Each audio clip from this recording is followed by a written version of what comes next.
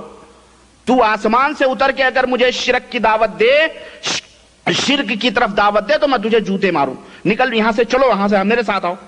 تو کہہ رہا نہیں میں جاؤں. جب تک 2-3 جو ہے اس کے ساتھ لگے. بولے نہیں آپ چھوڑیں ان کو. میں نے کہا نہیں بھائی، ہم کہیں پولیس کے پاس نہیں لے جائیں گے. آپ میں سے میں تھوڑی سی بات کرنا چاہتا ہوں، بس 1 سیکنڈ. لیکن وہ لوگ کہنے لگے. میں نے کہا آپ لوگ بھائی ٹھہرو، یہیں پہ مرید جو تھے اس کے. بولے نہیں ہم حضرت کے ساتھ ہی رہیں گے. بولے میں نے 900 غیر مسلموں کو مسلمان بنایا ہے اور ہم لندن میں یہ کام کرتے ہیں. میں نے کہا اپنی جیسا بنایا ہوگا. قبر پجاری، قبر پرست، آسمان سے گرا کھجور پہ اٹکنے والی بات تو کر رہے ہو، اور کیا کر رہے ہو؟ ان کو صحیح مسلمان تم نے کہاں بنا لے گیا؟ اللہ کی قسم وہ تھر تھر کانپ رہا تھا اور میں اس کو سائیڈ میں لے گیا. وہ دونوں اس کے چمچ جو تھے وہ چمٹے لگے ہوئے تھے. میں نے کہا اللہ سے ڈرو، یہ حرم ہے، یہ توحید کا شہر ہے. اللہ کے نبی صلی اللہ علیہ وسلم نے یہاں تو ابراہیم اور اسماعیل اور جو ہے مریم کی بھی تصویروں کو پیروں سے کچلا تھا، اور یہاں سے اس کو پاک کیا تھا اسے. اور تم حرم کے دروازے پہ کھڑ کر کے اور تم شرک کی دعوت دیتے ہو. ہم جو کہہ رہے ہیں تم ہمارے اوپر غصہ کیوں ہو گئے؟ جاؤ کہہ دو نا جلالی نظر اٹھا دے، بھارت بھسم ہو جائے. تمہارے جیسے لوگ اگر دنیا کے اندر رہیں تو پھر تو مسلمانوں کا بیڑا ہی پار ہے بھائی. ضرورت کیا ہے اسلام کی؟ ضرورت کیا ہے؟ آپ جیسے بابا لوگ زندہ. لیکن یہ جو عالم اسلام پر مسلمان پس رہا ہے، اس کا علاج کیا ہے؟ غرض کی وہ اتنا مبہوت ہوا. بولے میں آپ سے کیا بات کروں، آپ سے بحث کروں؟ آپ ہمارے گھر پہ آئے تھے تو ہم بتاتے. ہم نے کہا کہاں ہے آپ کا گھر؟ بولے ہم نہیں بتائیں گے. وہ چلا گیا. اس کو دونوں مرید اس کو لے کے چلے گئے. المہم کہنے کا مطلب یہ ہے کہ اس طرح سے دھونس جماتے ہیں، اس طرح سے امت کو گمراہ کرتے ہیں. وہ شیطان تھا. آخرکار وہ اس کو بولا کہ میں نے تجھے کہا تھا حرم کے دروازے پہ مت کھڑو، باہر کھڑا ہو. چنانچہ اس کو لے کر کے پھر وہ جماعت منتشر ہو گئی وہاں سے.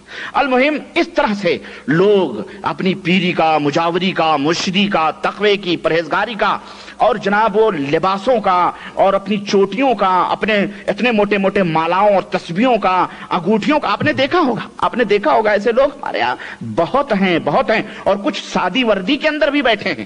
کچھ سادی وردی، سب ایسے نہیں ہوتے، کچھ سادی وردی کے اندر بھی بیٹھ کے لوگوں کو لوٹتے ہیں، اپنے آپ کو حکیم الامت اور پتہ نہیں کیا کیا کہتے ہیں، اور قرآن کو بیچ کے کھاتے ہیں. آپ کہو گے یہ دیکھو میرے پاس، میں کیوں یہ موضوع بیان کر رہا ہوں، اس کی بھی ایک وجہ.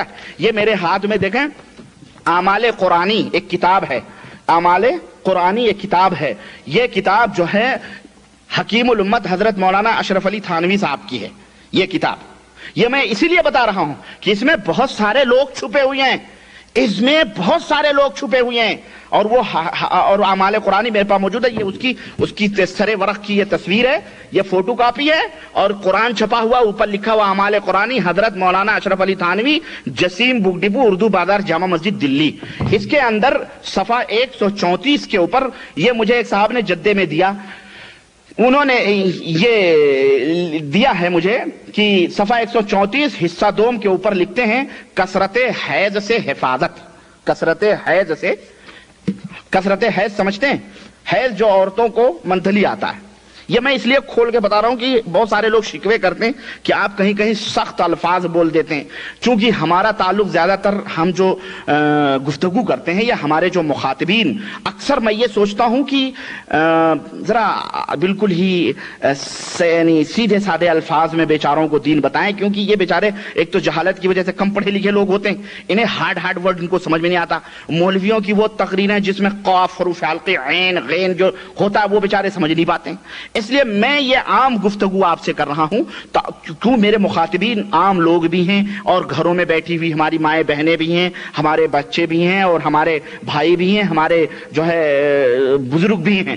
اس لیے عام لوگوں تک بھی یہ بات پہنچانی چاہیے. اس لیے میں بڑے ہی تو کثرت حیض یعنی زیادہ بلڈ منتھلی جس عورت کو آتا ہو، تنگ ہو، اس کا علاج حکیم الامت فرما رہے ہیں. حکیم الامت مولانا اشرف علی تھانوی دیوبندی کہہ رہے ہیں کہ کثرت حیض سے حفاظت. وما محمد الا رسول قد خلت من قبلہ الرسل افئن مات او قتل انقلبتم. ترجمہ: محمد صلی اللہ علیہ وسلم تیرے رسول پاک ہیں، خدا تو نہیں، آپ سے پہلے اور بھی بہت رسول گزر چکے ہیں، سو اگر آپ کا انتقال ہو جائے یا آپ شہید ہی ہو جائیں تو کیا تم لوگ جہاد یا اسلام سے ایسے پھر جاؤ گے؟ یہ ترجمہ ہے اس آیت کریمہ کا۔ اب کہہ رہے ہیں خاصیت، یعنی اس آیت کریمہ کی خاصیت کیا ہے، یہ آیت کریمہ کی خصوصیت کیا ہے، یعنی اس خاصیت کیا؟ دیکھیں قرآن کو کس طرح استعمال کیا جا رہا ہے۔ کہہ رہے ہیں اگر کسی عورت کا خون جاری ہو جائے تو اس آیت کو 3 پرچوں کے اوپر لکھے، ایک پرچہ اس کے اگلے دامن میں باندھ دے۔ اگلا دامن، دامن کس کو کہتے ہیں؟ دامن یہ نیچے کا جو کپڑا ہوتا ہے نا، شلوار قمیض کا۔ اب اگر اس نے جمپر پہنے ہوں گے تو ظاہر ہے وہ گھٹنے کے پاس اس کا دامن ہوگا، اگلا دامن وہی ہوگا، اور اگر اس نے بلاؤز پہنے ہوں گے تو اگلا دامن تو یہی آئے گا، سمجھ رہے؟ اس کے اگلے دامن پہ باندھ دے۔ اچھا دوسرا پرچہ، اچھا دامن میں باندھ دے اور ایک پچھلے دامن میں باندھ دے، ایک آگے باندھ دے دامن میں اور ایک پیچھے دامن میں باندھ دے۔ دیکھیں قرآن کا استعمال، دیکھیں حضرت، یہ حکیم الامت کی پڑیا ہے، یہ نسخہ حکیمیہ ہے۔ یہ مولانا اشرف علی تھانوی صاحب بتا، دیکھیں برا نہ مانیے گا، یہ میں اپنی طرف سے نہیں بول رہا ہوں، برا ماننے کی ضرورت نہ، میں کسی کے اوپر تان و تشنیع کر رہا ہوں، یہ سمجھنے کی بات ہے۔ ہم نے کوئی غلط بات نہیں کہ، ہم نے کہا حکیم الامت ہیں، یہ ہر چیز میں ظاہر ہے رہنمائی۔ نبی تو غیر، نبی صلی اللہ علیہ وسلم کو کون مانتا ہے حکیم؟ نبی صلی اللہ علیہ وسلم کو کون مانتا ہے رہبر و رہنما؟ نبی صلی اللہ علیہ وسلم کو قائد و رہبر مانتا ہے؟ وہ نبی صلی اللہ علیہ وسلم تو گئے خلاص، ان کی کتاب و سنت وہ بزرگان دین سمجھ کے لکھ کے چلے گئے۔ اب یہ نئے مجدد، اس زمانے کے مجدد لوگ ہیں جو اس دور میں نبوت اور رسالت کے جو ہے پیکر بن کر کے لوگوں کو حکامت کی بات کر رہے ہیں۔ دیکھیں یہ لکھتے ہیں ایک آگے باندھ لے، ایک پیچھے باندھ لے دامن میں، اور تیسرا باقی بچا۔ تو دیکھیں کیا کہہ رہے ہیں، غور کرنے کی بات ہے، آپ کی توجہ میں چاہتا ہوں۔ حکیم الامت مولانا اشرف علی تھانوی دیوبند کے، یہ بہت بڑے پائے کے ان کی ترجمہ قرآن، نہ جانے کتنی کتابیں ہیں اللہ کی بنا۔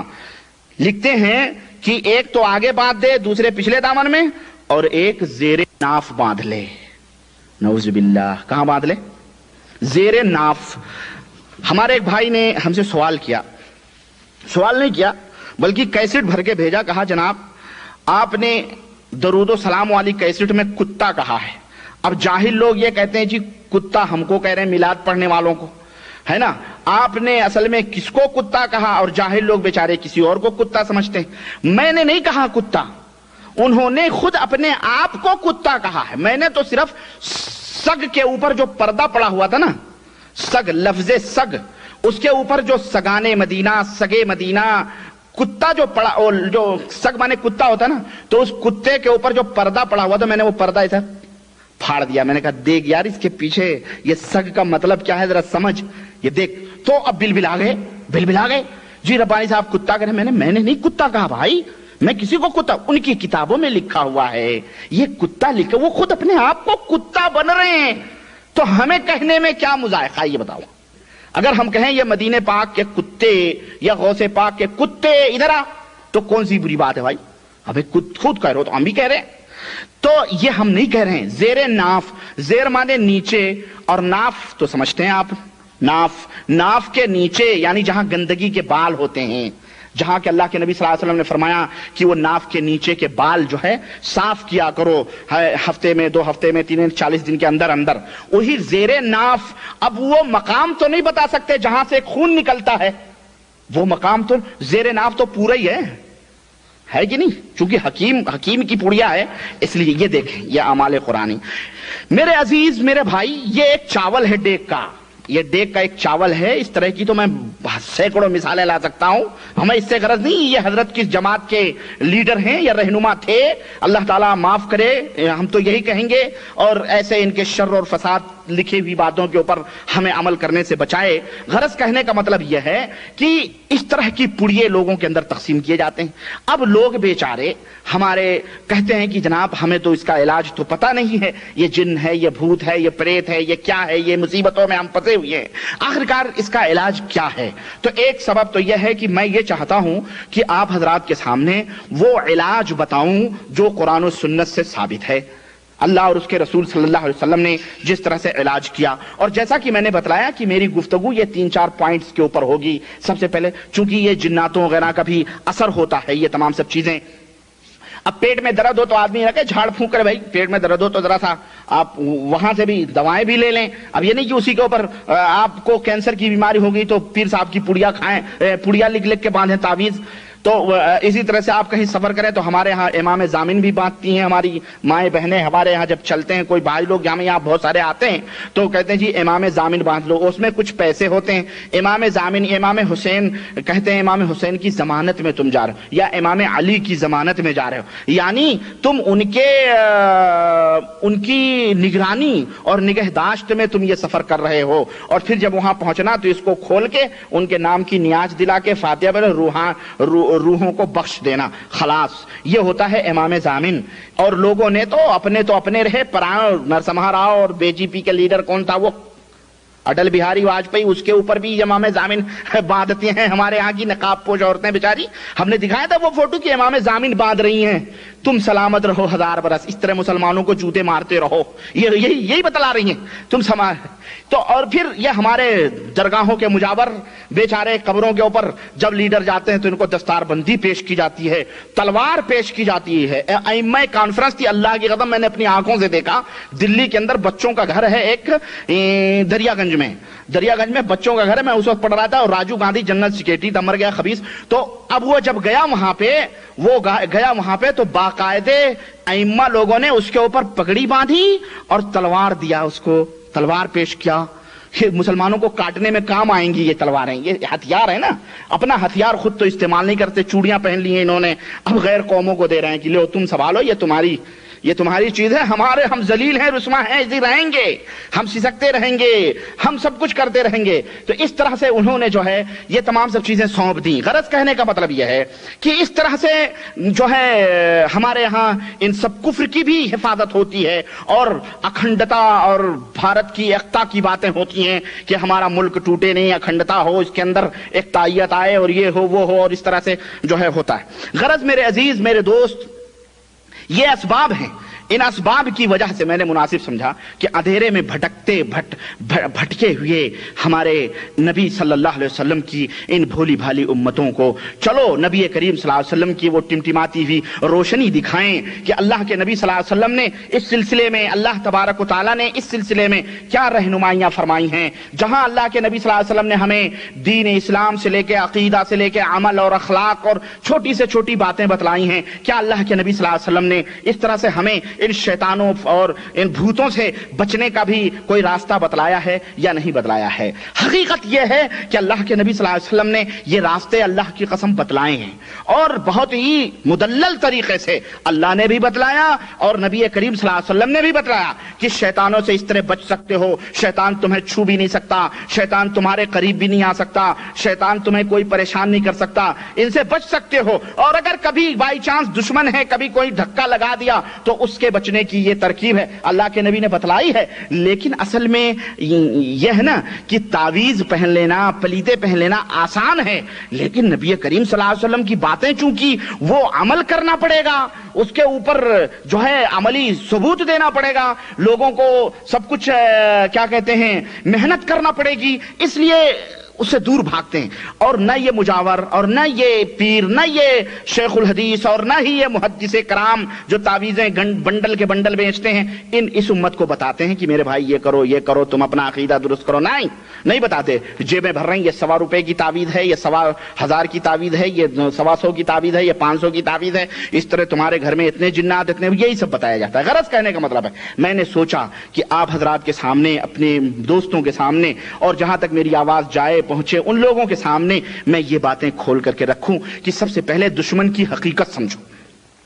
شیطان ہی تو دشمن ہے نا، ان الشیطان الانسان عدو مبین۔ سب سے پہلے دشمن کی حقیقت سمجھو، پھر دشمن کن کن راستوں سے تمہارے اوپر حملہ آور ہوتا ہے اس کو سمجھو، کیا اس نے انبیاء کے اوپر بھی حملے کیے اسے بھی سمجھو، کیا اس کا دلوں کے برباد کرنے کے کون کون سے راستے ہیں اس کو بھی سمجھو، پھر اس دشمن سے